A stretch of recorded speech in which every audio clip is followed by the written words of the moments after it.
Easy അക്കൗണ്ടൻസിയുടെ പുതിയ വീഡിയോയിലേക്ക് എല്ലാവർക്കും സ്വാഗതം. ഇന്ന് നമ്മൾ പഠിക്കാൻ പോകുന്നത് നാലാമത്തെ വീഡിയോയിലൂടെ നിങ്ങൾക്ക് പറഞ്ഞു തന്ന classification of cash and credit transaction എന്ന ആ പ്രോബ്ലത്തിൻ്റെ അടുത്ത സെക്ഷനാണ്. അതിനു മുമ്പ് നിങ്ങൾക്ക് ഈ വീഡിയോ ഇഷ്ടപ്പെട്ടെങ്കിൽ ലൈക്ക് ചെയ്യാനും സബ്സ്ക്രൈബ് ചെയ്യാനും ബെല്ലൈക്കൺ ക്ലിക്ക് ചെയ്യാനും കൂട്ടുകാർക്ക് ഷെയർ ചെയ്യാനും മറക്കരുത്. നമ്മൾ കഴിഞ്ഞ ക്ലാസ്സുകളിലെ ഒക്കെ പഠിച്ചത് രണ്ട് പ്രോബ്ലങ്ങളായിട്ട് പഠിച്ചത്, കഴിഞ്ഞ വീഡിയോയിലും അതിന് മുമ്പത്തെ വീഡിയോയിലും നമ്മൾ പഠിച്ചത് ഒരു ട്രാൻസാക്ഷൻ കണ്ടു കഴിഞ്ഞാൽ എങ്ങനെയാണ് അത് ക്യാഷ് ട്രാൻസാക്ഷനാണോ ക്രെഡിറ്റ് ട്രാൻസാക്ഷനാണോ എന്ന് തിരിച്ചറിയുക എന്നുള്ളതാണ്. അപ്പോൾ നമ്മൾ അതൊന്നുകൂടി പറഞ്ഞു പോവുകയാണ്. അതായത് ക്യാഷ് സംബന്ധമായിട്ടുള്ള പേരുണ്ടെങ്കിൽ അത് ക്യാഷ് ട്രാൻസാക്ഷൻ ആയിരിക്കും. ഒരു വ്യക്തിയുടെ പേരോ അല്ലെങ്കിൽ ഒരു കമ്പനിയുടെ പേരോ ഉണ്ടെങ്കിൽ അത് ക്രെഡിറ്റ് ട്രാൻസാക്ഷൻ ആയിരിക്കും. ഇനി ഒരു വ്യക്തിയുടെ പേരോ കമ്പനിയുടെ പേരോ വന്ന് അതിൻ്റെ കൂടെ ക്യാഷ് എന്നുള്ള വാക്കുണ്ടെങ്കിൽ അത് ക്രെഡിറ്റ് ട്രാൻസാക്ഷൻ ആയിരിക്കില്ല, മറിച്ച് അത് ക്യാഷ് ട്രാൻസാക്ഷൻ ആയിരിക്കും. അതുപോലെ ട്രാൻസാക്ഷനിൽ ഒന്നും പറയുന്നില്ലെങ്കിലും അതെന്തായിരിക്കും? ക്യാഷ് ട്രാൻസാക്ഷൻ ആയിരിക്കും. ഇങ്ങനെയാണ് നമ്മൾ കഴിഞ്ഞ രണ്ട് വീഡിയോകളിലായിട്ട് പഠിച്ചത്. ഇതിൽ നാലാമത്തെ വീഡിയോയിൽ പഠിച്ച പ്രോബ്ലത്തിൻ്റെ അടുത്ത ഭാഗമാണ് നമ്മൾ ഇന്ന് ഈ വീഡിയോയിലൂടെ പഠിക്കാൻ പോകുന്നത്. അപ്പോൾ നിങ്ങളുടെ നോട്ട് ബുക്ക് അതുപോലെ തന്നെ നിങ്ങളുടെ പേപ്പർ ഏതാണെങ്കിൽ അതിൽ അടുത്ത ഭാഗത്ത് സൈഡിൽ മാർജിനോട് ചേർന്ന് 1 എന്നുള്ള നമ്പർ കൊടുക്കുക. ഒന്നാമത്തെ പ്രോബ്ലം എന്ന രീതിയിൽ 1. ഇനി ഇവിടെ നിന്ന് അങ്ങോട്ട് നമ്മൾ കഴിഞ്ഞ രണ്ട് വീഡിയോകളിൽ ചെയ്ത അതേ പ്രോബ്ലത്തിൻ്റെ കണ്ടിന്യൂഷനാണ് ഇനി തുടർന്ന് വരുന്ന ദിവസങ്ങളിൽ ചെയ്യുക. ആയതുകൊണ്ട് നമ്മൾ നമ്പർ 1 ആദ്യത്തെ പ്രോബ്ലമാണ് വീണ്ടും കണ്ടിന്യൂ ചെയ്യുന്നത്. നമ്പർ 1 നമ്മൾ ഈ വീഡിയോയിൽ പഠിക്കാൻ പോകുന്നത് ഒരു ട്രാൻസാക്ഷനെ സംബന്ധിച്ചിടത്തോളം ആ ട്രാൻസാക്ഷനിൽ 2 അക്കൗണ്ടുകൾ ഉണ്ടാവും. അപ്പോൾ ഏതൊരു ട്രാൻസാക്ഷനിലും എത്ര അക്കൗണ്ട് ഉണ്ടാവും? 2 അക്കൗണ്ട് ഉണ്ടാവും. നമ്മൾ പഠിച്ച അക്കൗണ്ട്സ് എന്താണെന്ന് പഠിച്ചു. അതായത് വ്യത്യസ്ത ബിസിനസ് ട്രാൻസാക്ഷനുകളുടെ ഒരു സമ്മറിയാണ് ഏത് അക്കൗണ്ട്സ് എന്ന് നമ്മൾ പഠിച്ചു. ഒരുപാട് ബിസിനസ് ട്രാൻസാക്ഷനുകൾ ഉണ്ടാവും.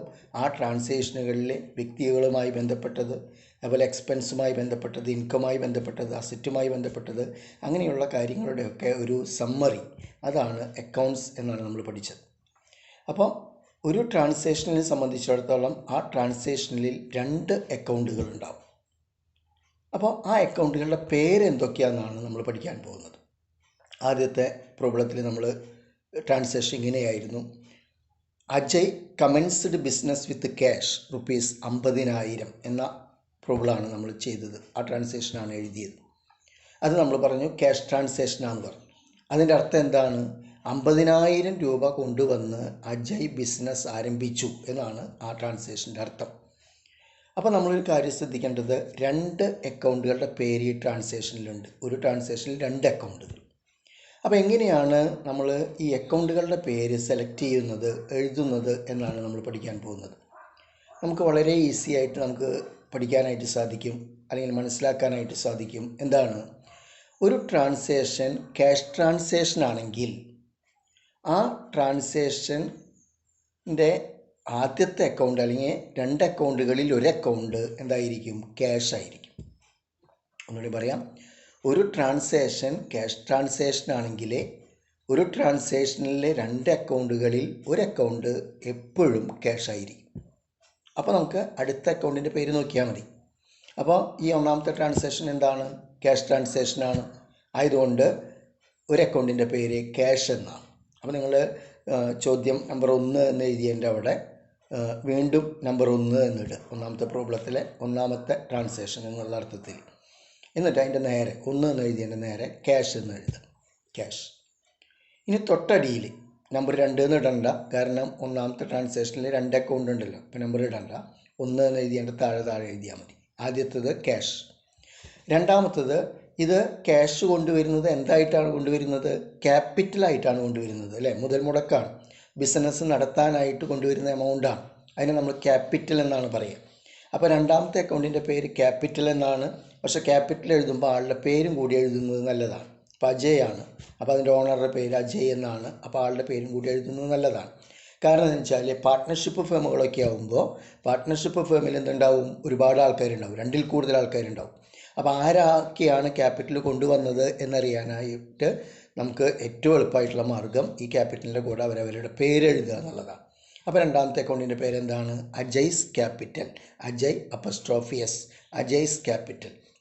അപ്പോൾ നമുക്ക് Ajay commenced business with cash ₹50,000 എന്ന് പറയുന്ന ട്രാൻസാക്ഷനിലെ 2 അക്കൗണ്ടുകളുടെ പേര് കിട്ടി. ഏതൊക്കെയാണ്? ഒന്ന് ക്യാഷ്, രണ്ടാമത്തത് അജയ്സ് ക്യാപിറ്റൽ. ഇനി അടുത്തത് രണ്ടാമത്തെ ട്രാൻസാക്ഷനാണ്. രണ്ടാമത്തെ ട്രാൻസാക്ഷൻ നോക്കിയേ, എന്താണ് എഴുതിയിരിക്കുന്നത്? Boat goods for cash ₹7,000. അതായത് 7,000 രൂപയ്ക്ക് ഗുഡ്സ് വാങ്ങിച്ചു എന്നാണ് പറയുന്നത്. 7,000 രൂപയ്ക്ക് ഗുഡ്സ് വാങ്ങിച്ചു. അപ്പോൾ ഇതെന്ത് ട്രാൻസാക്ഷനാണ്? ക്യാഷ് ട്രാൻസാക്ഷനാണ്. അപ്പോൾ ക്യാഷ് ട്രാൻസാക്ഷൻ ആകുമ്പോൾ ഫോർ ക്യാഷ് എന്നുള്ള വാക്ക് അതിലുണ്ട്. അപ്പോൾ ക്യാഷ് ട്രാൻസാക്ഷൻ ആകുമ്പോൾ അതിൻ്റെ പ്രത്യേകത എന്താണ്? ഒരു അക്കൗണ്ടിൻ്റെ പേരെന്തായിരിക്കും? ക്യാഷ് ആയിരിക്കും. അപ്പോൾ നമ്പർ 2 എന്ന് എഴുതിയിട്ട് തൊട്ട് താഴെ ക്യാഷ് എന്ന് എഴുതുക. നമ്പർ 2 എന്ന് എഴുതിയിട്ട് അതിൻ്റെ കൂടെ ക്യാഷ്. തൊട്ടടുത്ത അക്കൗണ്ടിൻ്റെ പേര് വരുന്നത് ബോട്ട് ഗുഡ്സ് എന്നാണ് പറഞ്ഞിരിക്കുന്നത്. ഗുഡ്സ് എന്ന് പറഞ്ഞിട്ടൊരു അക്കൗണ്ട് ഇല്ല, ബോട്ട് എന്ന് പറഞ്ഞിട്ടുള്ളൊരു അക്കൗണ്ടും ഇല്ല. മറിച്ച് അതിന് പകരം നമ്മൾ ഉപയോഗിക്കുന്ന വാക്ക് പർച്ചേസ് എന്നാണ്. ബോട്ടിന് പകരം ഉപയോഗിക്കുന്ന വാക്ക് പർച്ചേസ്.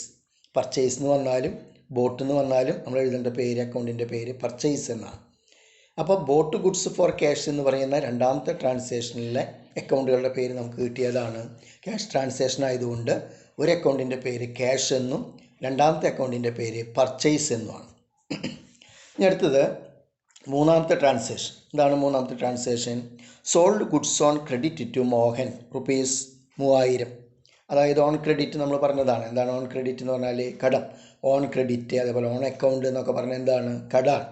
അപ്പോൾ ഇവിടെ sold goods on credit to Mohan എന്ന് പറഞ്ഞാൽ മോഹനെ എന്ത് ചെയ്തു? ഗുഡ്സ് കടത്തിന് വിറ്റു. എത്ര രൂപ വരെ? 3,000 രൂപ വരെ ഗുഡ്സ് വിറ്റു. അപ്പോൾ നമ്മളത് എഴുതി വെച്ചിട്ടുള്ള ട്രാൻസാക്ഷൻ എന്താണ്? ക്രെഡിറ്റ് ട്രാൻസാക്ഷൻ എന്നാണ് എഴുതി വെച്ചത്. അങ്ങനെ വരുമ്പോൾ നമ്മൾ നേരത്തെ പറഞ്ഞ കാര്യം എന്താണ്? ക്യാഷ് ട്രാൻസാക്ഷൻ ആണെങ്കിൽ ഒരു അക്കൗണ്ടിൻ്റെ പേര് നിർബന്ധമായി എന്തായിരിക്കും? ക്യാഷ് ആയിരിക്കും. മറ്റു പേരാണ് നമുക്ക് നോക്കേണ്ട ആവശ്യമുള്ളൂ. അതേസമയം ക്രെഡിറ്റ് ട്രാൻസാക്ഷൻ ആണെങ്കിൽ നമ്മൾ എന്താ അതിൻ്റെ പ്രത്യേകത പറഞ്ഞിട്ടുണ്ടായിരുന്നത്? ആ ട്രാൻസാക്ഷനിൽ ഒരു വ്യക്തിയുടെ പേരോ അല്ലെങ്കിൽ കമ്പനിയുടെ പേരോ വന്നിട്ടുണ്ടാവും. അപ്പോഴാണ് ഏത് ട്രാൻസാക്ഷൻ വരിക? അത് ക്രെഡിറ്റ് ട്രാൻസാക്ഷൻ ആവുക എന്ന് നമ്മൾ പറഞ്ഞു, കഴിഞ്ഞ വീഡിയോകളിൽ പറഞ്ഞു. അപ്പോൾ ഇത് ക്രെഡിറ്റ് ട്രാൻസാക്ഷൻ ആയതുകൊണ്ട് നമ്മൾ അവിടെ എഴുതേണ്ടത് ഒന്നുകിൽ ആ വ്യക്തിയുടെ പേര് അല്ലെങ്കിൽ കമ്പനിയുടെ പേരാണ്. ക്യാഷ് ട്രാൻസാക്ഷൻ ആകുമ്പോൾ ക്യാഷിൻ്റെ പേര് എഴുതുന്ന പോലെ ക്രെഡിറ്റ് ട്രാൻസാക്ഷൻ ആകുമ്പോൾ നമ്മൾ എഴുതേണ്ടത് ആ ട്രാൻസാക്ഷനിലുള്ള വ്യക്തിയുടെ പേര് അല്ലെങ്കിൽ കമ്പനിയുടെ പേരാണ്. അപ്പോൾ ഈ ട്രാൻസാക്ഷനിൽ ആരുടെ പേരുണ്ട്? മോഹൻ്റെ പേരുണ്ട്. അപ്പോൾ ഒരു അക്കൗണ്ടിൻ്റെ പേരെന്താണ്? മോഹനാണ്. മോഹൻസ് ക്യാപിറ്റൽ അല്ല, മോഹൻ. ഉണ്ടോ? ക്യാപിറ്റൽ എപ്പോഴും ആദ്യം വരുള്ളൂ, പിന്നെ വരില്ല. അപ്പോൾ മോഹനാണ്. പിന്നെ അഡീഷണൽ ക്യാപിറ്റൽ കൊണ്ടുവരണമെങ്കിൽ മാത്രമേ ക്യാപിറ്റൽ വരുള്ളൂ. അപ്പോൾ ഇവിടെ മോഹനാണ് ഒരു അക്കൗണ്ടിൻ്റെ പേര്. അടുത്ത അക്കൗണ്ടിൻ്റെ പേര് സോൾഡ് ഗുഡ്സ് എന്നാണ് പറഞ്ഞിരിക്കുന്നത്. നേരത്തെ ബോട്ട് ഗുഡ്സ് എന്ന് പറഞ്ഞ പോലെ, ബോട്ട് ഗുഡ്സ് എന്ന് പറയുമ്പോൾ വാങ്ങി എന്നാണ് അർത്ഥം, ഗുഡ്സ് വാങ്ങി. സോൾഡ് ഗുഡ്സ് എന്ന് പറഞ്ഞാൽ ഗുഡ്സ് വിറ്റു. അപ്പോൾ നമ്മൾ അവിടെ എഴുതേണ്ട രണ്ടാമത്തെ അക്കൗണ്ടിൻ്റെ പേര് സെയിൽസ് എന്നാണ്. ഒരിക്കലും സോൾഡ് എന്ന് എഴുതരുത്, പാസ്റ്റ് അല്ല എഴുതുക. പർച്ചേസ് എഴുതുമ്പോൾ പർച്ചേസ്ഡ് എന്ന് എഴുതാൻ പാടില്ല. പർച്ചേസ്ഡ് ചിലപ്പോൾ തന്നിട്ടുണ്ടാവും ട്രാൻസാക്ഷനിൽ, പക്ഷെ നമ്മൾ എഴുതേണ്ടത് പർച്ചേസ് എന്നാണ്. അക്കൗണ്ടിൻ്റെ പേര് അങ്ങനെയാണ്.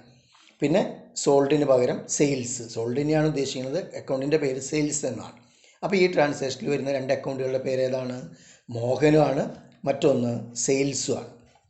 ഇനി അടുത്ത ട്രാൻസാക്ഷൻ പറഞ്ഞിരിക്കുന്നത് എന്താണ്? Paid for stationery. Paid for stationery എന്ന് പറഞ്ഞാൽ എന്താ അർത്ഥം? സ്റ്റേഷനറിക്ക് കൊടുത്തു. എത്ര രൂപ? 300 രൂപ അല്ലേ? സ്റ്റേഷനറിക്ക് കൊടുക്കുക, 300 രൂപ കൊടുക്കുക എന്ന് പറഞ്ഞാൽ എന്താ അർത്ഥം? അത്രയും രൂപയുടെ സ്റ്റേഷനറി വാങ്ങിച്ചു എന്നാണ് പറയുന്നത്. സ്റ്റേഷനറി എന്ന് പറഞ്ഞാൽ എന്താണ്? പേന, പെൻസിൽ, റബ്ബർ, സ്കെയിൽ, അതുപോലെ A4 ഷീറ്റ്, അതുപോലെയുള്ള സാധനങ്ങളാണ് സ്റ്റേഷനറി ആയിട്ട്. അപ്പോൾ ഒരു ഓഫീസാകുമ്പോൾ അവിടെ അതൊക്കെ ആവശ്യമാണല്ലോ. അപ്പോൾ പെയ്ഡ് സ്റ്റേഷനറി. അപ്പോൾ നമ്മളത് ട്രാൻസാക്ഷൻ എഴുതി വെച്ചുള്ള എന്ത് ട്രാൻസാക്ഷനാണ്? ക്യാഷ് ട്രാൻസാക്ഷനാണ്. ക്യാഷ് ട്രാൻസാക്ഷൻ ആയതുകൊണ്ട് ഒരു അക്കൗണ്ടിൻ്റെ പേരെന്താണ്? ക്യാഷാണ്. ഒരു അക്കൗണ്ടിൻ്റെ പേര് ക്യാഷ്. രണ്ടാമത്തെ അക്കൗണ്ടിൻ്റെ പേര് എന്താണ് വാങ്ങിച്ചത്? സ്റ്റേഷനറി സാധനങ്ങളാണ് വാങ്ങിച്ചത്. അപ്പോൾ ആ പേരാണ് എഴുതേണ്ടത്, സ്റ്റേഷനറി. അപ്പോൾ ഒരു അക്കൗണ്ടിൻ്റെ പേരെന്താണ്? ക്യാഷാണ്. ക്യാഷ് ട്രാൻസാക്ഷൻ ആയതുകൊണ്ട് ക്യാഷാണ്. രണ്ടാമത്തെ അക്കൗണ്ടിൻ്റെ പേര് എന്താണ്? സ്റ്റേഷനറിയാണ്. അപ്പോൾ നമ്മൾ 4ാമത്തെ നമ്പർ ഇട്ടിട്ടാണ് ഇത് എഴുതേണ്ടത്. ഓരോ ട്രാൻസാക്ഷനിലും 2 അക്കൗണ്ട് ഉണ്ടെന്ന് പറഞ്ഞു. അപ്പോൾ വേറെ നമ്പർ ഇടരുത്. അപ്പോൾ 4ാമത്തെ കണക്കിലാണ്, അതായത് 4ാമത്തെ ട്രാൻസാക്ഷനിലാണ് നമ്മളിപ്പോൾ ഇത് ചെയ്തത്. അതായത് ക്യാഷും അതുപോലെ ഇത് സ്റ്റേഷനറിയും. ചിലപ്പോൾ ചില ട്രാൻസാക്ഷനിൽ ഇതിന് പകരം പെയ്ഡ് സ്റ്റേഷനറിക്ക് പകരം പർച്ചേസ്ഡ് സ്റ്റേഷനറി എന്ന് പറയും. അപ്പോൾ തെറ്റിയിട്ട് പർച്ചേസ് അക്കൗണ്ട് എഴുതരുത്. കാരണം ഗുഡ്സ് വരുമ്പോൾ മാത്രമേ പർച്ചേസും സെയിൽസ് എഴുതാൻ പാടുള്ളൂ. അപ്പോൾ പർച്ചേസ്ഡ് കമ്പ്യൂട്ടർ എന്ന് പറഞ്ഞാൽ പർച്ചേസ് എന്നല്ല അക്കൗണ്ടിൻ്റെ പേര്, കമ്പ്യൂട്ടർ എന്നാണ്. മനസ്സിലായോ? അതുപോലെ പർച്ചേസ്ഡ് സ്റ്റേഷനറി എന്ന് പറഞ്ഞാൽ സ്റ്റേഷനറി വാങ്ങിച്ചു എന്നർത്ഥം. ഇവിടെ സ്റ്റേഷനറിക്ക് കൊടുത്തു എന്ന് പറഞ്ഞ പോലെ തന്നെ സ്റ്റേഷനറി വാങ്ങിച്ചു. അപ്പോൾ നമ്മൾ ഒരിക്കലും പർച്ചേസ് എഴുതരുത്. ഗുഡ്സ് എന്നുള്ള വാക്ക് വരുമ്പോൾ മാത്രമേ എഴുതാൻ പാടുള്ളൂ. അതുപോലെ സെയിൽസ് എഴുതാൻ പാടുള്ളൂ ഗുഡ്സ് വരുമ്പോൾ. അല്ലാത്ത സമയങ്ങളിലൊക്കെ ആ ഐറ്റത്തിൻ്റെ പേരാണ് എഴുതേണ്ടത്. അപ്പോൾ ഇവിടെ എഴുതേണ്ടത് എന്താണ്? സ്റ്റേഷനറിയും ക്യാഷും നമ്മൾ പറഞ്ഞു. ഇനി അടുത്തത് 5ാമത്തെ ട്രാൻസാക്ഷൻ, റിസീവ്ഡ് കമ്മീഷൻ. കമ്മീഷൻ കിട്ടി എന്നാണ് പറയുന്നത്. എത്ര രൂപ? 700 രൂപ. 700 രൂപ കമ്മീഷൻ കിട്ടി. അപ്പോൾ നമ്മൾ എഴുതി വെച്ചിട്ടുണ്ട് എന്താണ്? ക്യാഷ് ട്രാൻസാക്ഷനാണ്. അപ്പോൾ ഒരു അക്കൗണ്ടിൻ്റെ പേര് 5ാമത്തെ ട്രാൻസാക്ഷനിൽ നമ്പർ 5, അതിലെ ഒരു അക്കൗണ്ടിൻ്റെ പേരെന്താണ്? ക്യാഷാണ്. 2ാമത്തെ ട്രാൻസാക്ഷൻ്റെ പേര് എന്താണ് കിട്ടിയത്? കമ്മീഷനാണ് കിട്ടിയത്. മനസ്സിലായി? അപ്പോൾ കമ്മീഷൻ്റെ പേര് എഴുതുക. അപ്പോൾ 5ാമത്തെ ട്രാൻസാക്ഷനിൽ വരുന്ന 2 അക്കൗണ്ടുകൾ ഏതൊക്കെയാണ്? ക്യാഷും അതുപോലെ ഏതാണ്? കമ്മീഷനാണ്. അപ്പോൾ നമ്മളൊരു കാര്യം ശ്രദ്ധിക്കേണ്ടത്, ഈ പെയ്ഡ് വരുമ്പോൾ അത് ചിലവാണ്. ആയതുകൊണ്ട് എന്തിനാണ് ചിലവാക്കിയെങ്കിൽ ആ ചിലവിൻ്റെ പേരാണ് ഒരു അക്കൗണ്ടായിട്ട് വരിക. അതുപോലെ കിട്ടുക, റിസീവ്ഡ് കമ്മീഷൻ. കണ്ടു? അപ്പോൾ റിസീവ്ഡ് എന്ന് പറഞ്ഞിട്ടുള്ള വാക്ക് വരുമ്പോൾ അതിൻ്റെ അർത്ഥം എന്താണ്? കമ്മീഷൻ കിട്ടുകയാണ്. അപ്പോൾ എന്താണ് കിട്ടിയെങ്കിൽ ആ കിട്ടിയതിൻ്റെ പേരാണ് ഒരു അക്കൗണ്ടിൻ്റെ പേരായിട്ട് വരിക. അപ്പോൾ ഇത്രയും കാര്യങ്ങളാണ് നമുക്ക് ആ 4ാമത്തെ വീഡിയോയിൽ നമ്മൾ പഠിച്ച ക്യാഷ് ട്രാൻസാക്ഷനും ക്രെഡിറ്റ് ട്രാൻസാക്ഷനും തരംതിരിക്കാനുള്ള പ്രോബ്ലത്തിൽ നമ്മൾ 2ാമത്തെ സെക്ഷനാണ് ഇപ്പോൾ നമ്മൾ ചെയ്തത്. ഓരോ ട്രാൻസാക്ഷന് വരുന്ന അക്കൗണ്ടുകളുടെ പേര് ഏതൊക്കെയാണെന്ന് നമ്മൾ കണ്ടുപിടിച്ചു. ഇതൊക്കെ വളരെ ശ്രദ്ധിക്കണം. കാരണം ഇവിടെ നിന്ന് അങ്ങോട്ട് നമുക്ക് മനസ്സിലാക്കിയെടുക്കേണ്ട കാര്യങ്ങളാണ് ഒരു ട്രാൻസാക്ഷനിൽ വരുന്ന അക്കൗണ്ടുകളുടെ പേരെന്തൊക്കെയാണെന്നുള്ളത്. ഇതൊക്കെയാണ് പരീക്ഷയ്ക്ക് വരുന്ന ഭാഗങ്ങളിലേക്ക് ആവശ്യമായിട്ട് വരുന്ന ഭാഗം. ഇത് വരില്ല പരീക്ഷയ്ക്ക്, എന്നിരുന്നാലും ഈ പേരുകളൊക്കെ നമ്മൾ ശ്രദ്ധിച്ചിട്ട് വേണം നമുക്ക് പരീക്ഷയ്ക്ക് വരുന്ന ഭാഗങ്ങളിൽ എഴുതാനായിട്ട്. അപ്പോൾ ഇന്നത്തെ ഈ കാര്യങ്ങൾ നിങ്ങൾക്ക് യൂസ്ഫുള്ളായി എന്ന് വിചാരിക്കുന്നു. അപ്പോൾ വീണ്ടും പുതിയ ഒരു വീഡിയോ ആയിട്ട് അടുത്ത ക്ലാസ്സിൽ നമുക്ക് കാണാവുന്നതാണ്. നന്ദി, നമസ്കാരം.